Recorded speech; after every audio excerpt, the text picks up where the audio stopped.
Əziz izləyicilərim, bir yaradıcı ziyalı kimi gülü, çiçəyi çox sevirəm. Qızılgül və bənövşələri isə lap çox sevirəm. Hər bahar mayın əvvəlindən ta dekabrın axırlarına dək həyətimə xüsusi gözəllik verən, 20-dən çox çalarda açan, qəlbimdə xoş duyğular, hisslər oyadan, insanı həyata bağlayan, yaşayıb yaratmağı ruhlandıran qızıl gülləri böyük sərvətim, varım, dövlətim, xəzinəm hesab edirəm. Hər cür riyadan, pislikdən, məkirdən uzaq olan bu saf qəlbli, təmiz varlıqlarla tez-tez söhbətləşmək mənə xüsusi zövq, mənəvi güc verir.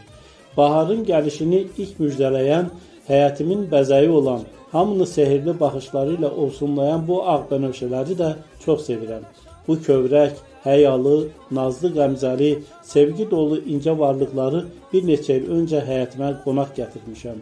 İndi onlar həyatımdakı digər gül çiçəklərlə qaynayıb qarışıb, sevgi və gözəllik qoxulu, ətirli bir çələngə xalıya dönüblər. Bu ilahi möcüzəsi olan daşın, asfaltın arasından çıxan bu bənövşələrdən çox xoşum gəlir. Onlar mənim üçün bir mübarizlik, əzmkarlıq simvoludular. Çünki onlar yaşamaq, qalib gəlmək, insanlara gözəllik, sevinç bəxş etmək üçün uzun bir mübarizə yolu keçmiş, hətta daşa, asfalta belə qalib gəlmişlər. Gözəlliyin və xoşbəxtliyin zirvəsinə ucalmışlar. Bugünkü uğurlarımızı qazanmaq üçün biz özümüz də azmı maneələrə dəf etmiş, sinə gəlmiş, Çin sədlərini fəth etmişik.